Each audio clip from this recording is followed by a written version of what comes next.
Os livros apócrifos da Bíblia são uma importante e complementar fonte de informação e conhecimento, acrescentando preciosos esclarecimentos às Sagradas Escrituras, principalmente naquilo que se refere à vida de Jesus Cristo entre os 8 e os 30 anos. A história de José, o carpinteiro, narrada por Jesus a seus apóstolos. Esta é a história da morte de José, conforme foi narrada pelo Senhor Jesus a seus apóstolos. Escrita no Egito, por volta do século IV, chegou até os tempos atuais apenas em uma versão copta e uma outra árabe, com algumas poucas diferenças. Neste texto, o Senhor Jesus conta a história de José, o carpinteiro, cujo ofício era o de manufaturar arados e cangas. Fala de seus sentimentos, quando da aproximação da morte, avisado que foi por um anjo. A narração da agonia e da morte de José é enriquecida por detalhes interessantes, como da aproximação da morte, juntamente com seu séquito, inclusive com a presença do diabo.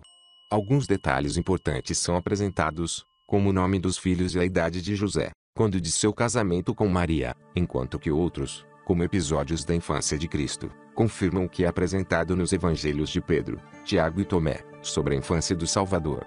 Importante alusão, no final do texto, é feita ao Anticristo, cuja vinda convulsionará todas as nações. Início do apócrifo, a história de José. Quando nosso Salvador contou a vida de José, o carpinteiro, a nós, os apóstolos, reunidos no Monte das Oliveiras, nós escrevemos suas palavras e depois guardamos-las na biblioteca de Jerusalém. Além disso, deixamos consignado que o dia no qual o santo ancião separou-se do seu corpo foi do dia 26 de Epepum, na paz do Senhor. Amém. Jesus fala a seus apóstolos. Estava um dia nosso bom Salvador no Monte das Oliveiras, com os discípulos à sua volta, e dirigiu-se a eles com estas palavras: meus queridos irmãos, filhos de meu amado Pai, escolhidos por Ele entre todos do mundo.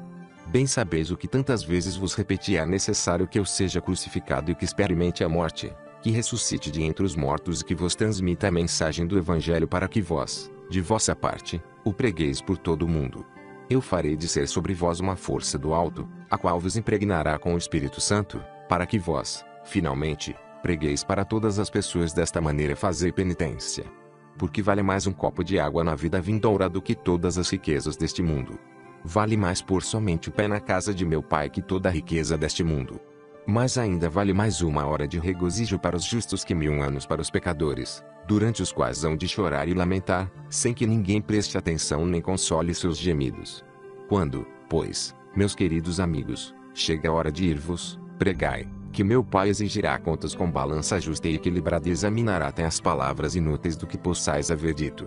Assim como ninguém pode escapar à mão da morte, da mesma maneira ninguém pode subtrair-se de seus próprios atos, sejam eles bons ou maus.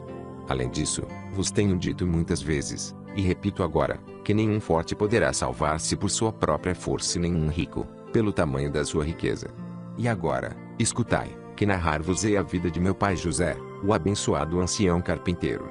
Vivez de José havia um homem chamado José, que veio de Belém, essa vila judia que é a cidade do rei Davi. Impunha-se pela sua sabedoria e pelo seu ofício de carpinteiro.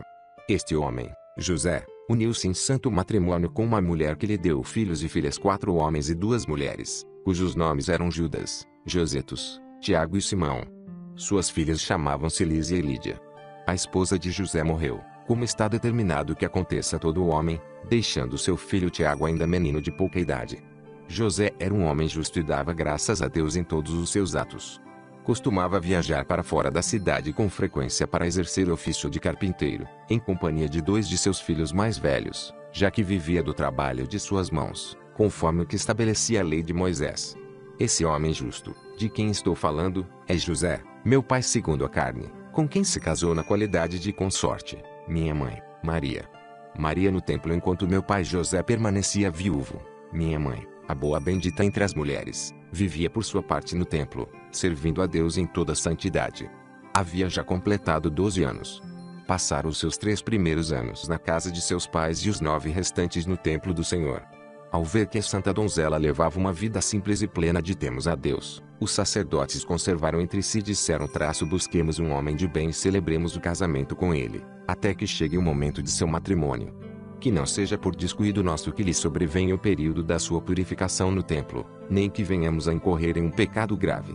Bodas de Maria e José convocaram, então, as tribos de Judá e escolheram entre eles 12 homens, correspondendo ao número das 12 tribos. A sorte recaiu sobre o bom velho José, meu pai, segundo a carne. Disseram os sacerdotes à minha mãe: a virgem vá com José e permaneça submissa a ele, até que chegue a hora de celebrar teu matrimônio.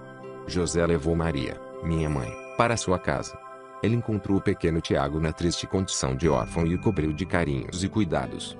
Esta foi a razão pela qual a chamaram Maria, a mãe de Tiago. Depois de tê-lo acomodado em sua casa, José partiu para o local onde exercia o ofício de carpinteiro. Minha mãe Maria viveu 2 anos em sua casa, até que chegou o feliz momento. A encarnação no 14º ano de idade. Eu, Jesus, vossa vida, vim habitar nela por meu próprio desejo. Aos 3 meses de gravidez o solícito José voltou de suas ocupações. Ao encontrar minha mãe grávida, preso à turbação e ao medo, pensou secretamente em abandoná-la. Foi tão grande o desgosto, que não quis comer nem beber naquele dia. Visão de José eis, porém, que durante a noite, mandado por meu pai, Gabriel, o arcanjo da alegria, apareceu-lhe numa visão e lhe disse: José, filho de Davi, não tenhas cuidado em admitir Maria, tua esposa, em tua companhia. Saberás que o que foi concebido em seu ventre é fruto do Espírito Santo. Dará, então, à luz um filho, a quem tu porás o nome de Jesus. Ele apacentará os povos com o cajado de ferro. Dito isso, o anjo desapareceu. José, voltando do sono, cumpriu o que lhe havia sido ordenado, admitindo Maria consigo. Viagem a Belém. Então o imperador Augusto fez proclamar que todos deveriam comparecer ao recenseamento, cada um conforme seu lugar de origem. Também o bom velho se pôs a caminho e levou Maria, minha virgem mãe, até a sua cidade de Belém. Como o parto já estava próximo, ele fez o escriba anotar seu nome da seguinte maneira: José, filho de Davi, Maria, sua esposa, e seu filho Jesus, da tribo de Judá. Maria, minha mãe, trouxe-me ao mundo quando retornava de Belém, perto do túmulo de Raquel, a mulher do patriarca Jacó, a mãe de José e Benjamim. Fuga para o Egito. Satanás deu um conselho a Herodes, o grande, pai de Arqueleu, aquele que fez decapitar meu querido parente João. Ele me procurou para tirar minha vida, porque pensava que meu reino era deste mundo. Meu pai manifestou isso a José, numa visão, e este pôs-se imediatamente em fuga, levado consigo a mim e a minha mãe, em cujos braços eu ia deitado. Salomé também nos acompanhava. Descemos até o Egito e ali permanecemos por 1 ano, até que o corpo de Herodes foi presa da corrupção, como castigo justo pelo sangue dos inocentes que ele havia derramado e dos quais já nem se lembrava. Retorno à Galiléia. Quando uni com Herodes deixou de existir, voltamos a Israel e fomos viver em uma vila da Galiléia chamada Nazaré. Meu pai José, o bendito ancião, continuava exercendo o ofício de carpinteiro, graças a que podíamos viver. Jamais poder-se-á dizer que ele comeu seu pão de graça, mas sim que se conduzia de acordo com o prescrito na lei de Moisés. Velhice de José. Depois de tanto tempo, seu corpo não se mostrava doente, nem tinha vista fraca, nem havia sequer um só dente estragado em sua boca. Nunca lhe faltou a sensatez e a prudência e sempre conservou intacto o seu sadio juízo, mesmo já sendo um venerável ancião de 111 anos. Obediência de Jesus. Seus 2 filhos Josetos e Simão casaram-se e foram viver em seus próprios lares. Da mesma forma, suas 2 filhas casaram-se, como é natural entre os homens, e José ficou com o seu pequeno filho Tiago. Eu, da minha parte, desde que minha mãe trouxe-me a este mundo, estive sempre submisso a ele como um menino e fiz o que é natural entre os homens, exceto pecar. Chamava Maria de minha mãe e José de meu pai. Obedeci-aos em tudo o que me pediam, sem ter jamais me permitido replicar-lhes com uma palavra, mas sim mostrar-lhes sempre um grande carinho. Frente à morte chegou, porém, para meu pai José, a hora de abandonar este mundo, que é a sorte de todo homem mortal. Quando seu corpo adoeceu, veio um de Deus anjo anunciar-lhe: tua morte dar-se-á neste ano. Sentindo sua alma cheia de turbação, ele fez uma viagem até Jerusalém, entrou no templo do Senhor, humilhou-se diante do altar e orou desta maneira a oração de José: ó Deus, Pai de toda misericórdia e Deus de toda carne, Senhor da minha alma, de meu corpo e do meu espírito. Se aqui já se cumpriram todos os dias da vida que me deste neste mundo, rogo-te, Senhor Deus, que envies o arcanjo Micael para que fique do meu lado, até que minha desditada alma saia do corpo sem dor nem turbação. Porque a morte é para todos causa de dor e turbação, quer se trate de um homem, de um animal doméstico ou selvagem, ou ainda de um verme ou um pássaro.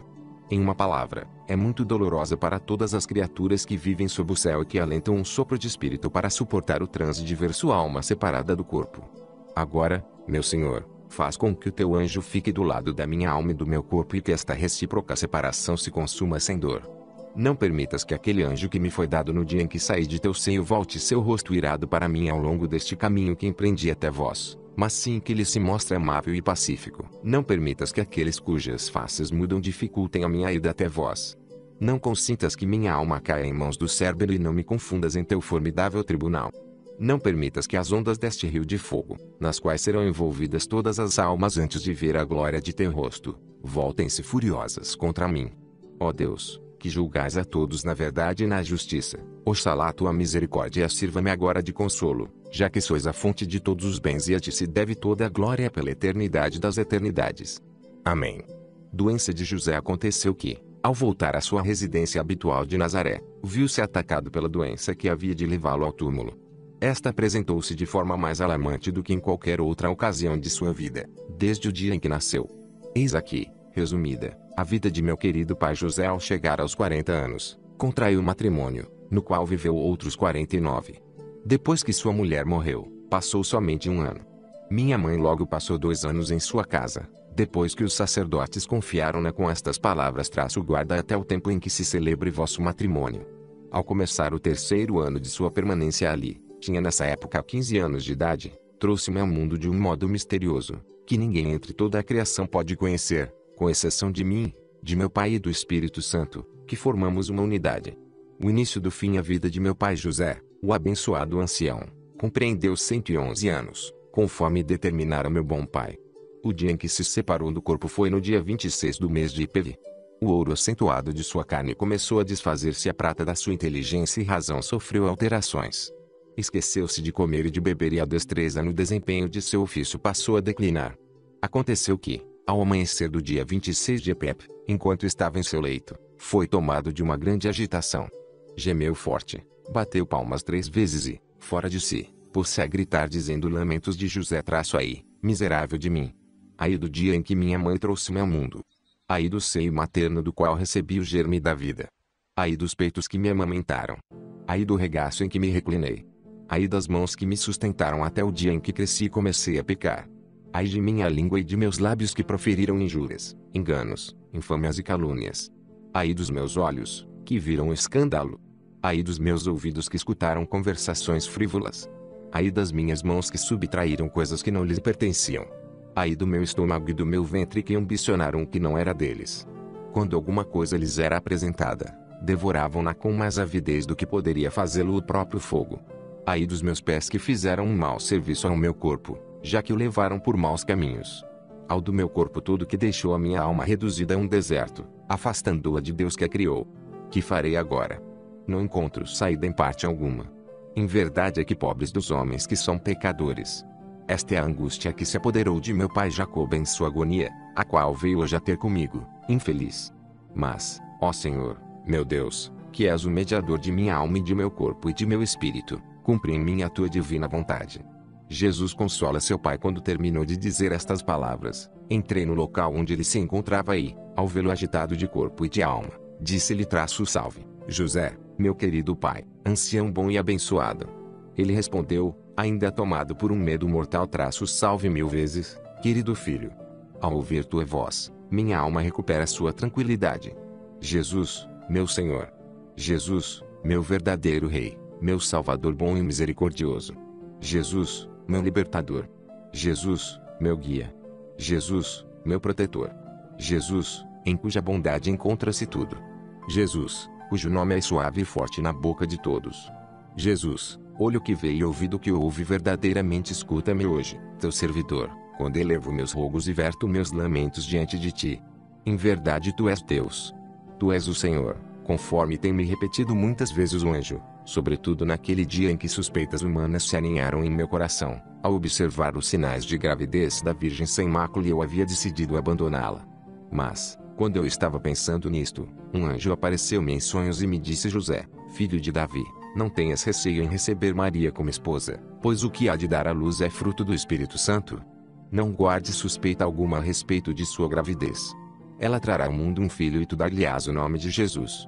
Tu és Jesus Cristo, o Salvador da minha alma, de meu corpo e de meu espírito. Não me condenes, teu servo e obra de tuas mãos. Eu não sabia nem conhecia o mistério de teu maravilhoso nascimento e jamais havia ouvido que uma mulher pudesse conceber sem a obra de um homem e que uma virgem pudesse dar à luz sem romper o selo de sua virgindade. Ó, meu Senhor! Se não tivesse conhecido a lei desse mistério, não teria acreditado em ti, nem em teu santo nascimento, nem rendido honras a Maria, a Virgem, que te trouxe a este mundo. Recordo ainda aquele dia em que um menino morreu, por causa da mordida de uma serpente. Seus familiares vieram a ti, com intenção de entregar-te a Herodes. Mas tua misericórdia alcançou a pobre vítima e devolveste-lhe a vida para dissipar aquela calúnia que te faziam, como causador da sua morte. Pelo que houve uma grande alegria na casa do defunto. Então eu te peguei pela orelha e disse-te: não sejas imprudente, meu filho. E tu me ameaçaste dessa maneira: se não fosses meu pai, segundo a carne, dar-te-ia a entender que é isso que acabas de fazer. Sim, pois, ó meu Senhor e Deus, esta é a razão pela qual vieste em tom de juízo e pela qual permitiste que recaíssem sobre mim estes terríveis presságios. Suplico-te que não me coloques diante do teu tribunal para lutar comigo. Eis que eu sou teu servo e filho de tua escrava. Se ouveres por bem romper meus grilhões, oferecer-te-ei um santo sacrifício, que não será outro senão a confissão da tua divina glória, de que tu és Jesus Cristo, Filho verdadeiro de Deus e, por outro lado, Filho verdadeiro do homem. Aflição de Maria. Quando meu pai disse essas palavras, eu não pude conter as lágrimas e pus-me a chorar, vendo como a morte vinha apoderando-se dele pouco a pouco e ouvindo, sobretudo, as palavras cheias de amargura que saíam da sua boca. Naquele momento, meus queridos irmãos, veio-me ao pensamento a morte na cruz que haveria de sofrer pela vida de todo mundo.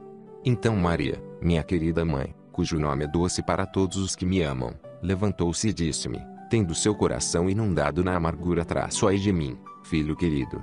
Está à morte o bom e abençoado ancião José, teu pai querido e adorado. Eu lhe respondi: traço minha mãe querida, que entre humanos ver-se-á livre da necessidade de ter de encarar a morte. Esta é dona de toda a humanidade, mãe bendita. E mesmo tu has de morrer como todos os outros homens. Nem tua morte nem a de meu pai José, porém, podem chamar-se propriamente morte, mas vida eterna e ininterrupta. Também eu hei de passar por este transe por causa da carne mortal com a qual estou revestido.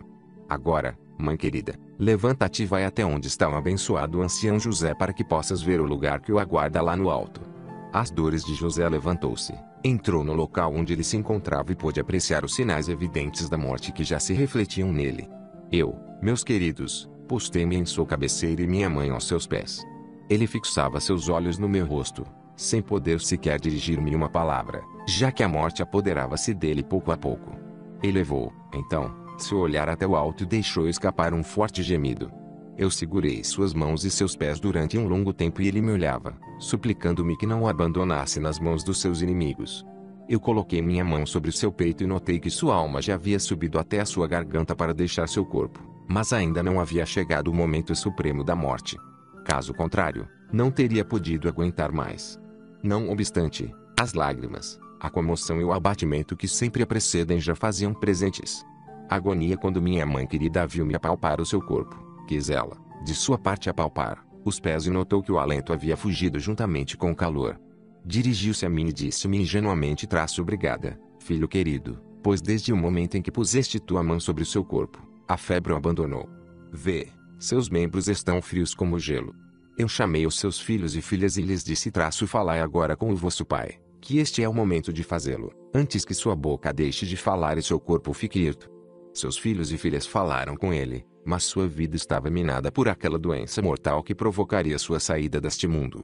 Então, Lísia, filha de José, levantou-se para dizer aos seus irmãos: traço, juro, queridos irmãos, que esta é a mesma doença que derrubou a nossa mãe e que não voltou a aparecer por aqui até agora. O mesmo acontece com o nosso pai José, para que não voltemos a vê-lo senão na eternidade. Então os filhos de José irromperam em lamentos. Maria, minha mãe, e eu, de nossa parte, unimos-nos ao seu pranto, pois, efetivamente, já havia chegado a hora da morte. A morte chega. Pus-me a olhar para o sul e vi a morte dirigir-se à nossa casa. Vinha seguida de Amenti, que é seu satélite, e do diabo, a quem acompanhava uma multidão de esbirros vestidos de fogo, cujas bocas vomitavam fumaça e enxofre. Ao levantar os olhos, meu pai deparou-se com aquele cortejo que o olhava com rosto colérico e raivoso, do mesmo modo que costuma olhar todas as almas que saem do corpo, particularmente aquelas que são pecadoras e que considera como propriedade sua. Diante da visão desse espetáculo, Os olhos do bom velho anuviaram-se de lágrimas. Foi neste momento em que meu pai exalou sua alma com um grande suspiro, enquanto procurava encontrar um lugar onde se esconder e salvar-se.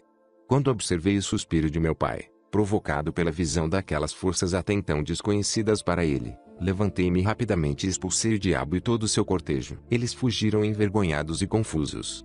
Ninguém entre os presentes, nem mesmo minha própria mãe Maria, apercebeu-se da presença daqueles terríveis esquadrões que saem à caça de almas humanas.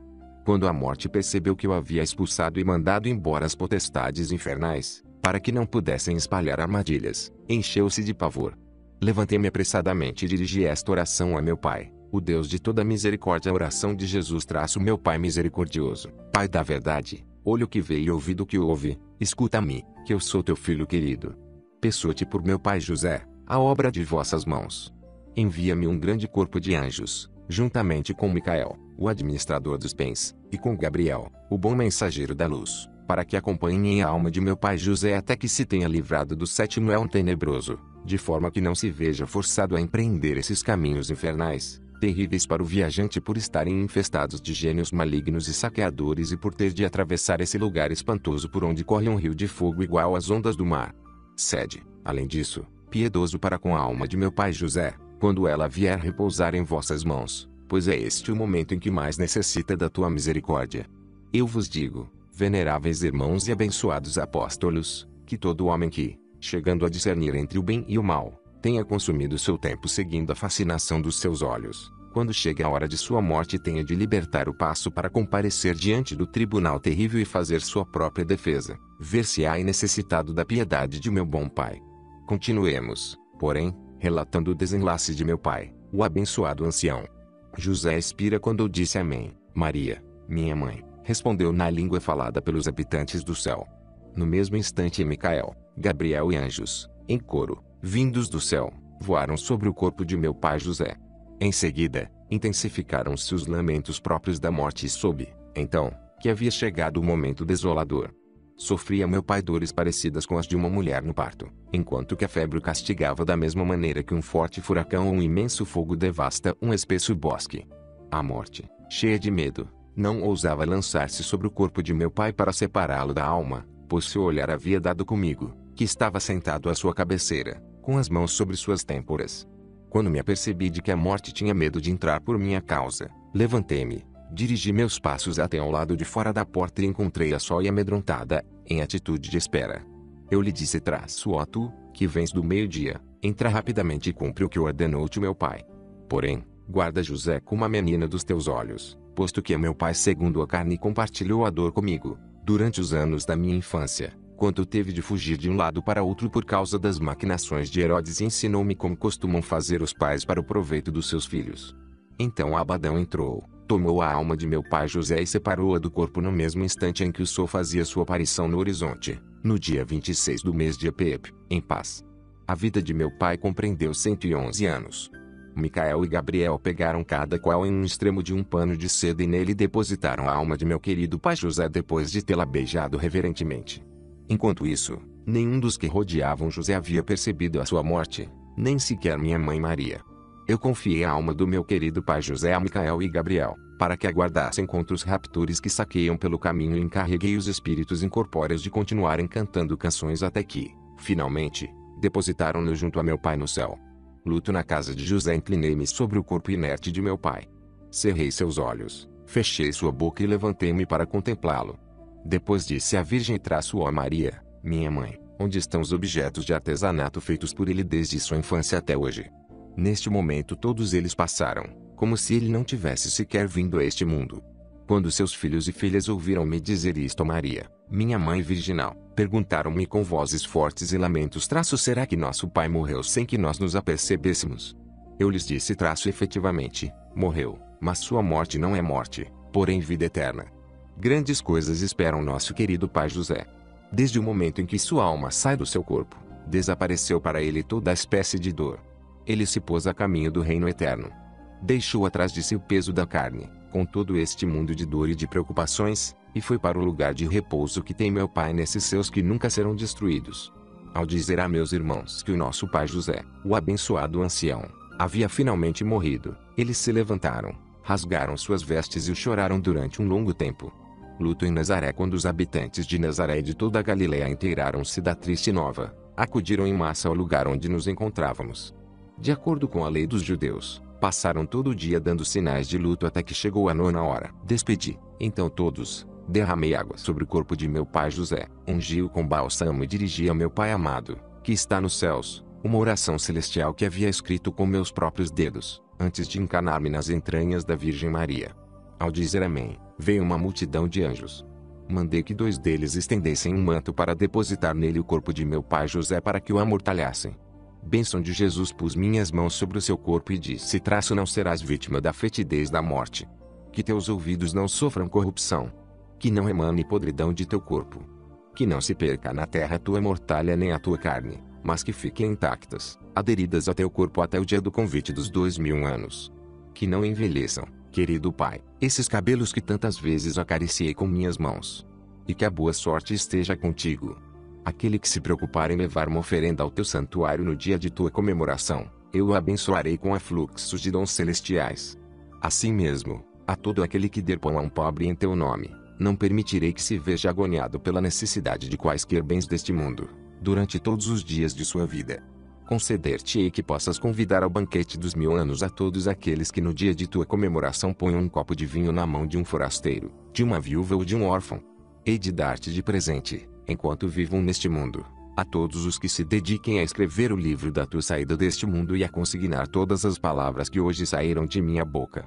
Quando abandonarem este mundo, farei com que desapareça o livro no qual estão escritos seus pecados e que não sofram nenhum tormento, além da inevitável morte do rio de fogo que está diante do meu Pai, para purificar toda a espécie de almas. Se acontecer que um pobre, não podendo fazer nada do que foi dito, põe o nome de José em um de seus filhos em tua honra, farei com que naquela casa não entre a fome nem a peste, pois o teu nome habita ali de verdade. A caminho do túmulo, os anciãos da cidade apresentaram-se na casa enlutada, acompanhados daqueles que procediam ao sepultamento à maneira judia. Encontraram um cadáver já preparado para o enterro. A mortalha se havia aderido fortemente ao seu corpo, como se houvessem atado com grampos de ferro, e não puderam encontrar sua abertura, quando removeram o cadáver. Em seguida, passou-se a conduzir o morto até seu túmulo. Quando chegaram até ele e estavam já preparados para abrir sua entrada e colocá-lo junto aos restos de seu pai, veio-me à mente a lembrança do dia em que me levou até o Egito e das grandes preocupações que assumiu por mim. Não pude deixar de atirar-me sobre o seu corpo e chorar por um longo tempo, dizendo exclamações de Jesus: ó morte, de quantas lágrimas e lamentos és causa. Esse poder, porém, vem daquele que tem sob o seu domínio todo o universo. Por isso tal reprovação não vai tanto contra a morte senão contra Adão e Eva. A morte não atua nunca sem uma prévia ordem de meu Pai. Existem aqueles que viveram mais de 900 anos e outros ainda muito mais tempo. Entretanto, nenhum deles disse: eu vi a morte, ou a morte vinha de tempos em tempos atormentar-me. Senão que ela traz uma só vez a dor e, ainda assim, é meu bom Pai quem envia. Quando vem em busca do homem, ela sabe que tal resolução provém do céu. Se a sentença vem carregada de raiva, a morte também se manifesta colérica para cumprir sua incumbência, pegando a alma do homem e entregando ao seu Senhor. A morte não tem atribuições para tirar o homem ao inferno nem para introduzi-lo no reino celestial. A morte cumpre de fato a missão de Deus, ao contrário de Adão, que ao não submeter-se à vontade divina, cometeu uma transgressão. Ele irritou meu Pai contra si, por haver preferido dar ouvidos à sua mulher, antes de obedecer à sua missão. Assim, todo ser vivo ficou implacavelmente condenado à morte. Se Adão não houvesse sido desobediente, meu Pai não o teria castigado com esta terrível sina. O que impede agora que eu faça uma oração ao meu bom Pai para que envie um grande carro luminoso para elevar José, a fim de que não prove das amarguras da morte e que o transporte ao lugar de repouso, na mesma carne que trouxe ao mundo, para que ali viva com seus anjos incorpóreos? A transgressão de Adão foi a causa de sobreviverem esses grandes males sobre a humanidade, juntamente com o irremediável da morte. Embora eu mesmo carregue também esta carne concebida na dor, devo provar com ela da morte para que possa apiedar-me das criaturas que formei. O enterro, enquanto dizia essas coisas, abraçado ao corpo de meu pai José e chorando sobre ele, abriram a entrada do sepulcro e depositaram o cadáver junto ao de seu pai Jacob. Sua vida foi de 111 anos, sem que ao fim de tanto tempo um só dente tivesse estragado em sua boca ou sem que seus olhos se tornassem fracos, senão que todo o seu aspecto assemelhava a seu de um afetuoso menino. Nunca esteve doente, senão que trabalhou continuamente em seu ofício de carpinteiro, até o dia que sobreveio a doença que haveria de levá-lo ao sepulcro. Contestação dos apóstolos. Quando nós, os apóstolos, ouvimos tais coisas dos lábios de nosso Salvador, pusemo-nos em pé, cheios de prazer, e passamos a adorar suas mãos e seus pés, dizendo com êxtase da alegria: damos-te graças, nosso Senhor e Salvador, por te haveres dignado a presentear-nos com essas palavras saídas de teus lábios. Mas não deixamos de admirar, ó bom Salvador, pois não entendemos como, havendo concedido a imortalidade a Elias e a Enoxe, já que estão desfrutando dos bens na mesma carne com que nasceram, sem que tenham sido vítimas da corrupção, e agora, tratando-se do bendito ancião José, o carpinteiro, a quem concedeste a grande honra de chamá-lo teu pai e de obedecê-lo em todas as coisas, a nós mesmos nos encarregaste quando fordes revestidos da mesma força, recebereis a voz de meu Pai, isto é, o Espírito Paráclito, e sereis enviados para pregar o Evangelho, e pregai também ao querido pai José. E ainda consignai estas palavras de vida no testamento de sua partida deste mundo, e lê as palavras deste testamento nos dias solenes e festivos, e quem não tiver aprendido a ler corretamente, não deve ler este testamento nos dias festivos. Finalmente, quem suprimir ou adicionar algo a estas palavras, de maneira a fazer-me embusteiro, será réu de minha vingança. Admira-nos, repetimos, aquele que, havendo chamado teu pai segundo a carne, desde o dia em que nasceste em Belém, não lhe tenhas concedido a imortalidade para viver eternamente. Resposta de Jesus. Nosso Salvador respondeu, dizendo-nos: a sentença pronunciada por meu Pai contra Adão não deixará de ser cumprida, já que este não foi obediente aos mandamentos. Quando o meu Pai destina a alguém ser justo, este vem a ser imediatamente o seu eleito. Se um homem ofende a Deus por amar as obras do demônio, acaso ignora que um dia virá a cair em suas mãos se seguir impenitente, mesmo se lhe concederem longos dias de vida? Se, ao contrário, alguém vive muito tempo, fazendo sempre boas obras, serão exatamente elas que o farão velho. Quando Deus vê que alguém segue o caminho da perdição, costuma conceder-lhe um curto prazo de vida e o faz desaparecer na metade dos seus dias. Quanto aos demais, hão de ter o exato cumprimento das profecias ditadas por meu Pai acerca da humanidade, e todas as coisas hão de suceder de acordo com elas. Haveis citado o caso de Enoxe e Elias. Eles, dizeis, continuam vivendo e conservam a carne que trouxeram a este mundo. Por que, então, em se tratando de meu Pai, não lhe permiti conservar seu corpo? Então eu digo que, mesmo que houvesse chegado a ter mais de 10.000 anos, sempre incorreria na mesma necessidade de morrer. Mas ainda, eu asseguro que sempre que Enoxe e Elias pensam na morte, desejariam já havê-las sofrido ao verem-se assim, livres da necessidade que lhes é imposta, já que deverão morrer num dia de turbação, de medo, de gritos, de perdição e de aflição. Pois haveis de saber que o anticristo há de matar esses homens e de derramar seu sangue na terra como a água de um copo por causa das incriminações que lhe imputarão, quando os acusarem. Epílogo. Nós respondemos, dizendo: nosso Senhor e Deus, quem são esses dois homens, dos quais disseste que o filho da perdição matará por um copo de água? Jesus, nosso Salvador e nossa vida, respondeu Enoxe e Elias. Ao ouvir essas palavras da boca de nosso Salvador, se nos encheu o coração de prazer e de alegria. Por isso lhe rendemos homenagens e graças como nosso Senhor, nosso Deus e nosso Salvador, Jesus Cristo, por meio de quem vão para o Pai toda a glória e toda a honra juntamente com Ele e com o Espírito Santo vivificador, agora, por todo o tempo e pela eternidade das eternidades. Fim.